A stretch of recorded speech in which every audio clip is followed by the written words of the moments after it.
So we are here in the atrium, and this is definitely one of the cooler photographs that we'll be taking on this assignment.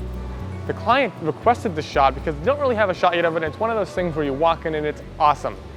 It's 6 stories tall. You got full-size palm trees growing in here. You have views all the way to the ocean on both sides. You can see all the rooms. Right now there's a band playing down there. So this is definitely the central kind of hub of this whole hotel. I knew that by shooting it at twilight, it would look absolutely stunning. So for finding the right composition, I thought it was pretty simple. Again, I wanted to capture the reaction you have as soon as you walk in here, which you walk in those front doors and this is the first thing you see. It's awesome. So it was pretty much a no-brainer to choose a 1-point perspective, but finding the actual camera position proved to be a bit tricky. I didn't bring my giant mega tripod with me because it's a pain in the butt to travel with. So we had the hotel grab us a couple tables about 3 feet tall. We put a tripod on top of that, and that got us the perfect position. I didn't want to get this railing in the shot because it looked a little bit dated. I didn't want that to be in the foreground. But I knew I wanted to be looking out on this level because if I go higher, I lose the view to the ocean, and if I go lower, I just get this railing. So I tried to find a happy medium that happened to be about 8 feet in the air on these 2 tables. As you can see, I have the tripod weighted down with the bag to stop it from blowing in the breeze. And all that being said, I'm happy with the final choice that we settled on. I did take a few shots from an angle, but instantly you lose the powerful effect of that 1-point perspective, so it was pretty simple no-brainer to put the camera where it is. So as far as lens choice goes, I started off with a 24mm tilt shift. I thought I could get everything I needed with that lens because it's a pretty big space and there's a lot to see. I didn't want to make it too busy. However, the problem was with that 24 tilt shift, I didn't get as much of the ocean view as I'd like. I'm going to shoot a little bit wider on a 17 and I know I'm going to crop. With the 17 I do see this railing. I'm going to crop that bottom right out in Photoshop, but what the 17 does give me is a nice wide frame. One positive of this space is that it's so big and everything is so far from the camera that there's no real distortion with that 17mm lens. So in this situation, I feel totally comfortable taking it out. All right, so right now it's a little bit before the perfect time to take this shot. I'm waiting for the exterior to get a little bit darker so that the exposure of the sky matches the exposure of the interior.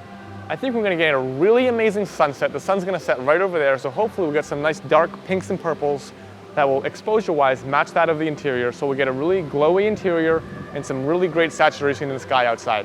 Not only are we gonna get the horizon of the water and the sunset, we're also gonna get some really cool blue skies and maybe some clouds right up to the top of this atrium here.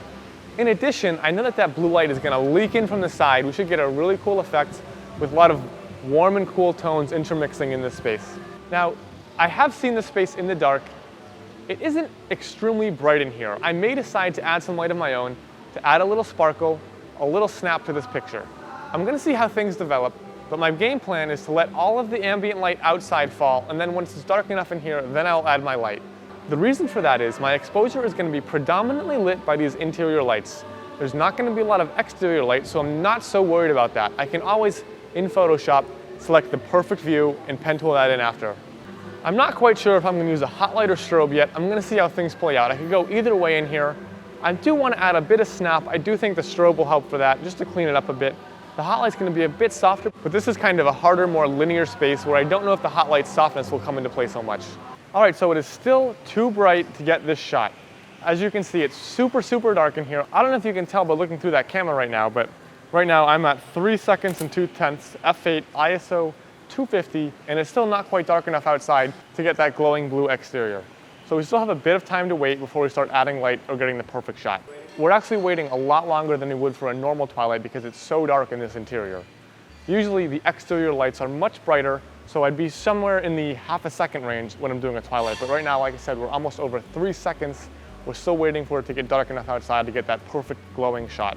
This is a good example of how exposure times can vary even when you're doing the same type of shot. So my usual go-to is, like I said, about a half a second for a twilight, but since it's so dark in here, that's gonna change. It's always gonna change depending on your situation.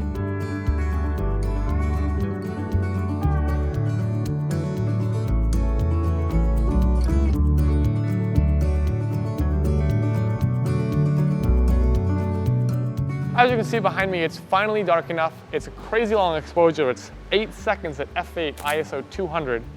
I'm gonna grab my B1 and my GL1 hot light. I'm gonna take them out, see which one looks better, and go from there. Hopefully we're gonna get some interesting effects with this light, and it'll add significantly to this picture. What I'm gonna do is I'm gonna go up a few floors, and I'm gonna see if I can light these planters down here in this garden. And then I wanna see if I can get some of that texture in the wood on the ceiling to come out. So it's not gonna be an obscene amount of lighting. It's actually, once it got dark enough, it's pretty evenly lit in here.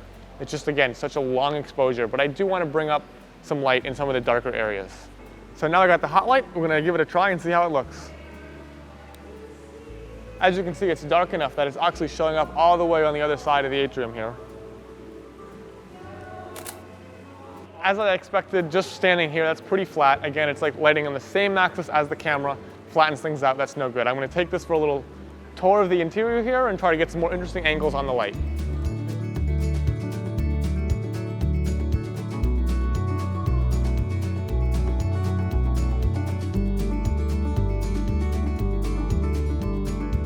All right, so I've wrapped up lighting. I ended up using the hot light instead of the strobe. I tried one test with the strobe and I didn't really like the quality of light. Plus it would have taken me way too long with an 8-second exposure to light everything adequately. With the hot light, I was able to cover much more ground in a shorter amount of time, given that we have such long exposures. Again, I want to stress that this was a different twilight than normal because we had to wait so long for the exterior to get as dark as the interior. I lit this with my hot light, and what I wanted to do was replicate the feel of the uplighting from the garden. As you can see in the pictures, there are a bunch of cans down there hidden away in that foliage, and I wanted to just embellish that, pull them out a little bit more. The good thing about that is it's not like we're lighting from the camera, flattening everything out. We do get plenty of texture, a lot of nice light from those uplights, which is one of the reasons that they're used in the first place. So as I was painting, I wanted to cover everything evenly. We do have a very large space, so I took care to get nice wide strokes to cover that whole expansive wall, or to cover at least half of it at one time. At the same time, I didn't want to create hundreds of strokes of light that I would have to paint in later, so I tried to keep them big and wide so that my life in post would be a little bit easier. I wanted to be sure to get lots of detail out of the ceiling. As you can see, there are these really cool wooden beams covering the entire expanse of that atrium. So this was a tough one because it took such a long amount of time because they're so dark and they were sucking up all that light. So I think for those, I went to like a 15-second exposure and just held the light on there to get them to show up. So when I was lighting those wooden beams, I went up to the top to get a little bit closer, get a little more power out of the hot light, because from way below, the light wasn't reaching as far. I wasn't getting too much power out of it. Getting closer gave me a lot more power and kept the angle relatively similar to my uplighting from below. So when I'm doing that uplighting, I don't want to cover everything in light. I want there to be some shadow. Shadow is what creates shape, interest, and texture, so letting some things get a little bit dark is totally fine with me.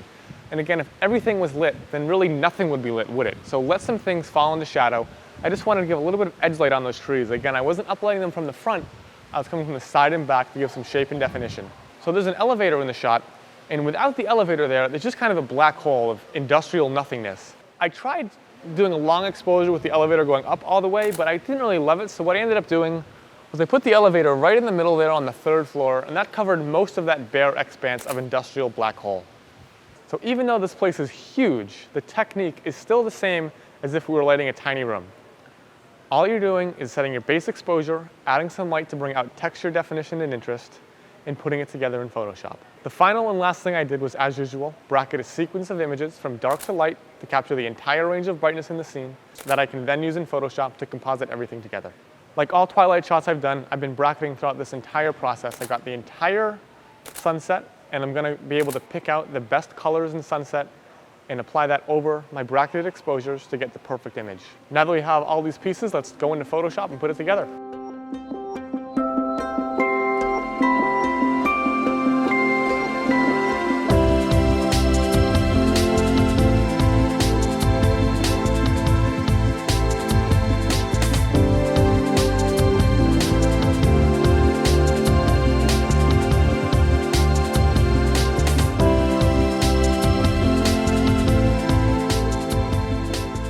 Well, that was an interesting way to compose a shot, wasn't it? We had our camera on the table shooting into this gigantic atrium of this hotel, and honestly, I'm looking at this in post now, and I was looking at this on location, and I was just thinking the whole time, the lighting in here is a complete mess. How are we going to deal with this in post? And what we have is we've got like warm tungsten lights lighting up the interior, but if you zoom in, you start to see like green and red and blue, and it's just all over the place. So this isn't going to be a very fun edit, but it's going to be a lot of sort of taming color casts and dealing with luminosity masks to bring color back in. So I've done a quick call. I basically, like, you know the drill so far. I know it's like a base exposure. I know I usually have a couple brackets in that base, something a little darker and a little lighter, but for the most part we have our base exposure, and then we have our light painted frames, which you saw me doing on location with my GL1, kind of making those big passes over everything. And I'm going to go ahead and the first thing I want to do is I want to get this like in a somewhat color correct ballpark. I know that there was a lot of warm tungsten light in there. I do have a hunch that going to white and showing the actual color of this interior is going to feel really, really cold. And again, I do want it to feel somewhat tropical. So like if I make this our white balance point, like that just feels like Arctic ice to me, way too cold. So I'm thinking I want to come somewhere, I'm just going to click around a few spots here and kind of eyeball this because the interior should be somewhat warm and inviting, and we're never going to get perfect color right out of Lightroom. So let's just take a few minutes here and we'll kind of poke around and find something that I know I like. Like I'm just trying to use the neutral grays of this wall. Actually, I know her dress is white, so I could probably get away with using her. And yeah, that feels okay. Obviously the colors are still crazy, but it's more in the ballpark, and we're going to tweak it in Photoshop. These are a bit underexposed. I was kind of struggling between going for a low noise, long exposure and going for a faster exposure with a bit of noise. Again, that camera was balanced on the tripod at full extension on two old rickety tables, and the breeze was blowing. So in order to kind of make sure that we got sharp shots, I either bump the ISO or increase the shutter speed so things might be a little bit grainy, a little bit underexposed, just to keep the shutter speed nice and fast. So we're going to get a little bit of noise in here, but I'm not too worried about that now. So let's go ahead, bump the exposure, and I think like a quick pass with noise reduction in Lightroom should take care of it, honestly. So let's get our exposure in the ballpark, and I'm going to apply these settings to all of our exposures in here. And we're going to go ahead and open these in Photoshop and put the shot together. All right, so in Photoshop, we're going to go to File, Scripts, Load Images into Stack, Browse, and at this lesson folder here, go ahead and open up those shots here in Photoshop. All right, so here we are in Photoshop, and let's take a quick walk through our layers before we start working. Here is the last shot I think I took, or one of the last, and this is a interior lights only ambient exposure. And then we have all these layers 2 through I think 10 are me just taking my hot light and lighting up different parts of this room, of this giant atrium, if you will. So, and you can see there we are up there lighting the ceiling, and there's some blue sky. But yeah, you can see us lighting everything kind of subtle. Again, over here on the left, over here on the right. We'll go all the way down, turn those guys all off. Right, so we have our base exposure, and then a base exposure maybe from 15 or 20 minutes later when that exterior has kind of calmed down out there. So what we're going to do, I'm going to leave number 11 off, and I'm going to start with number 10. I am going to Alt-click and add a black layer mask, change my blend mode to lighten, and I'm going to paint in that hot light down there. Now, I'm going to do this all over the entire interior to lighten up all those walkways and those big pylons or pillars on the side of the atrium. Give it a nice warm glow, and you'll see some of this starts to get really busy. Like over here on the left, you get the shadows of the railings and the shadows of the pillars and the shadows of the beams. It just starts to get a little bit much. So what we're going to do, I'll show you when we get to it. I'm going to paint all these in, and then very selectively, I'm going to sort of paint some of that out.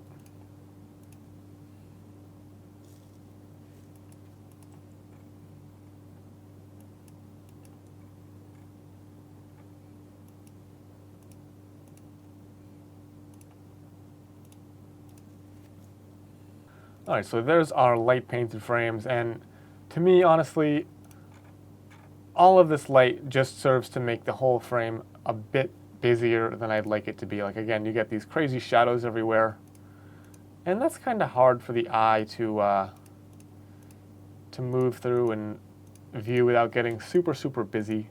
So I'm going to group all of these lighting layers together. And what I want to do is I'm going to just emphasize these giant beams in here. We have like a very cool, almost like epic Stanley Kubrick shot here with the 1-point perspective going right down this hotel.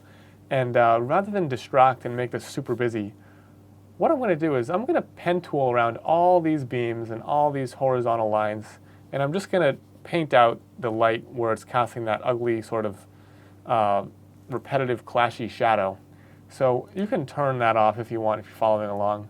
But what I'm going to do is just take the pen tool, and I'm going to get right in here,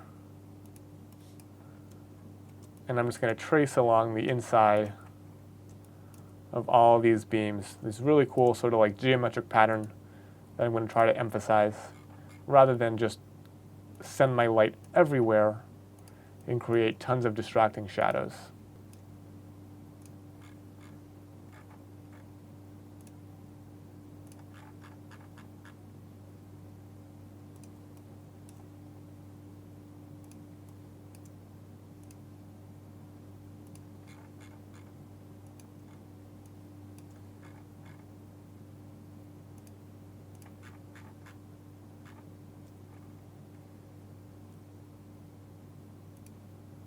All right, so we have our pen path selection here. I'm going to hit Command Enter or Control Enter to turn that path into my dotted marching ant lines here. And once I have that selection, I can go ahead and apply it to my light painted group and then turn that group on. And what you're going to get are these really cool lines kind of going down the center of that entire group. Now, obviously, I don't want to remove everything. I do want to paint in some of that glow like down the end and maybe up top where we had that nice little glow. So again, I'm just kind of restricting or removing some of these unsightly shadows and kind of trying to emphasize the geometric forms of this interior. All right, now I've got my kind of my interesting mask here, and I remember that I did do some lighting on the trees. So if you go down to layer 10, click on that mask, you can kind of paint in some of that accent lighting on those palm trees, which might help to separate them out a little bit. I don't know if we really need it. It was kind of hard to see just how busy this scene was while we were on location. That's kind of neat there too. Okay, we have our light added. There's the difference that that makes. It goes from flat to, I think, a bit more interesting. All right, so we're going to turn on layer 1. And this was that layer where I was messing around with getting the elevator in the shot. So we'll go ahead and add a black layer mask to that. And I'm going to brush in that elevator to fill in this ugly black hole right here. And there's Adam kind of hiding out in it. So we'll remove him, make a new layer. And I'm just going to duplicate some of this.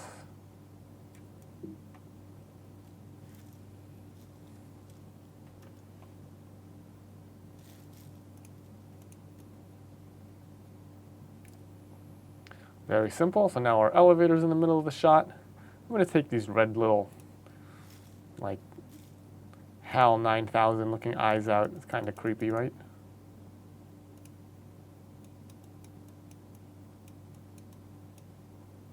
Much better. Okay. All right, so let's deal with our color problems here. So obviously, our colors all over the place. There's like a green, there's a red, there's the hot light, there's the blue coming in from the exterior. So what I'll do is I'm going to turn off our lighting layer just so I get a more consistent color throughout. And I'm going to go to the channels panel, and I'm going to find one of these channels, whether it's red or green or blue. And what I want to do is find one of these channels that's going to make a good mask for color correction. Now, I obviously don't want to color correct, for example, like the green in the trees, the blue outside, the red on the chairs, the blue. That all looks good. The problem to me is the insane variation of the color. I don't know how old some of those light bulbs were, or if they're LED or tungsten or sodium vapor or something else, but they're just all over the spectrum. So I'm looking for one of these channels that's just going to have that interior white, so that when I make my mask and I adjust the hue and saturation, all that's going to be adjusted is the interior color. So obviously, like this blue channel, there's a lot of grays in here. I'm not going to get a very clean mask. The green channel, everything is kind of like muddy. but the red channel, the interior especially, looks really good. Everything I want to color correct is white, which means the mask will be relatively seamless. All right, so I'll copy my red channel, and I'm going to hit Command or Control M, and I'm going to apply a curves layer to it so that I'm further separating out that interior white from the exterior and the wooden black that I don't want my mask to affect. So something like that's going to, I think, do pretty good for us. I'm going to click OK. I'm going to command click on the channel thumbnail there, right there, and I'm going to go back, turn on the RGB channels, make a new layer on top of everything. Let's go with, I'm going to just improvise here. Let's go with the hue and saturation adjustment layer. And if I alt click on that mask, what you see is that adjustment layer comes built in with the mask that we made in our channels panel a minute ago. So we have a mask here, and if I make adjustments on this layer, the only thing that is going to be affected are the things that show up as white in the mask. So let's take our hand tool, and I'm just going to desaturate. It's like some of these yellows and the greens. I want to take those down a little bit. And I think it would be nice if I were to pull down maybe some of the reds too. And let's try greens.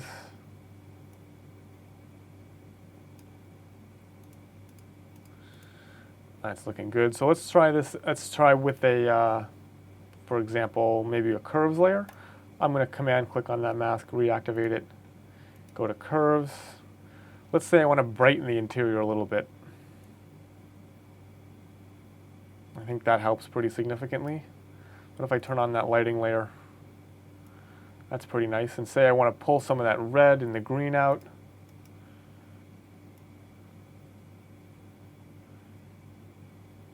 You can do that to your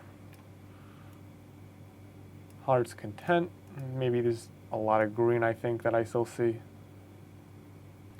And maybe I want to make this color more consistent throughout. So once again, I'll reactivate that mask and add a solid color adjustment layer. And let's go to like orange. Something like that. Again, I want to make it like a consistent warm color. Put the opacity at like 10, maybe 20%. And set the blend mode to strike color. And you can see this like color variation between red and green, and maybe some blue back there. I'm just trying to even that out with some combination here of curves and adjustment layers and everything, so that we have a nice, warm, even interior. And if I group those together, let's see how it looks. Yeah, it's definitely more consistent. There's a lot less green. It's a bit warmer. And there's a couple areas that I don't want any of these layers to affect, so I'm going to, let's see, like this hue and saturation layer is sucking all the reds out of those chairs and the colors down here. So I'll paint it out of there.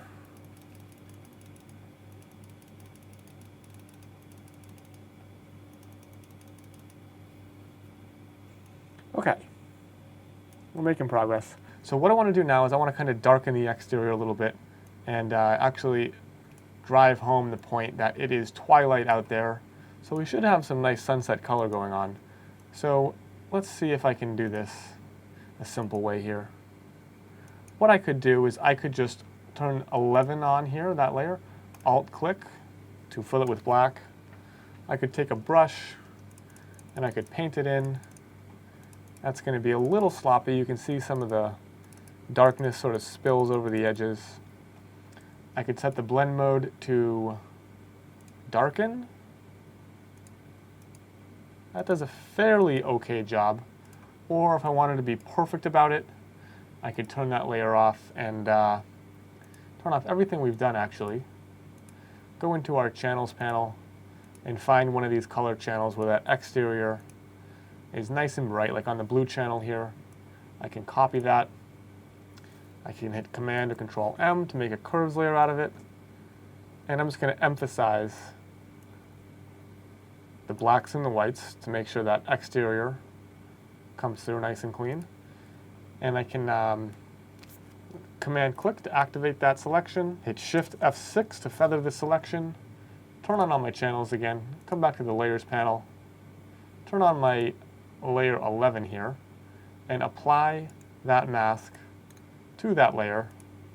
And now you can see we have a pretty flawless mask of the interior and exterior. There's a couple little trouble spots like the motion of the singer's dress down here. So I can come in and I can just paint out that darker layer where we don't really need it. And if I zoom in to 100 here, you see there's a perfect mask of that darker exterior with the nice twilight colors out there. All right, so let's group everything we've done together so far and turn it on and off. We've done a fair bit of color correction. We've sucked out some of those greens in the image. We've added some light. We've made it a bit more dynamic. I think all that's really left is to clean this up. So what I'm going to do is I'm going to make a new group. I'm going to call it clone. I'm going to take my clone stamp and my frequency separation and I'm just going to go around and clean this up. And there's tons of stuff that I can remove that are going to make this feel a lot less busy, like all these fire alarms, all these hidden cameras need to come out. I might frequency separate some of the blotchiness in the ceiling, which has these weird sort of shadows all over it. I might take my gradient tool and just even out some of this stuff right here. Again, it's really blotchy. I think it's just because it's out in nature and things get dirty and dusty, so we'll take 15 or 20 minutes here, and we're going to speed this up while I do it. But just use the tools that I've taught you so far to clean up the interior of this image. So let's get started.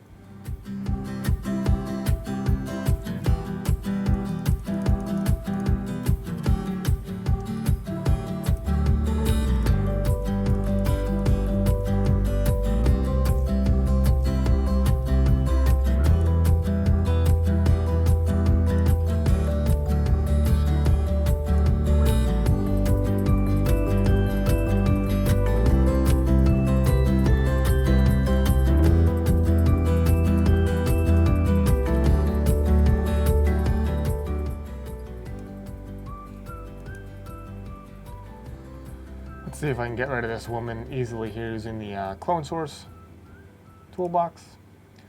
I'm going to clone from the left and flip it right here using the clone source dialog box. Let's see if I can do this without going nuts. Leave that arm.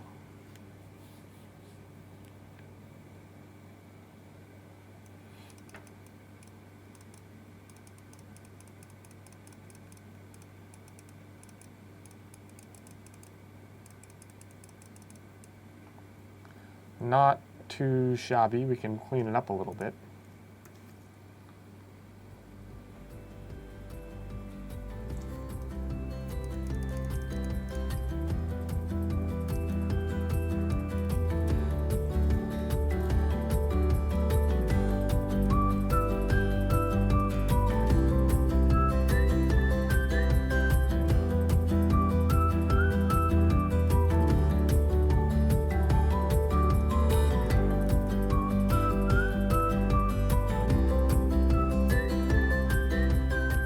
All right, I think we're looking pretty good.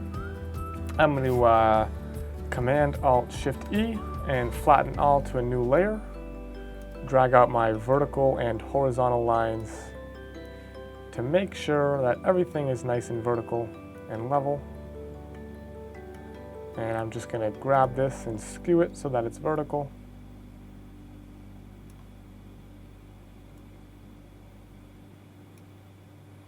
Make sure we'll level up here as well.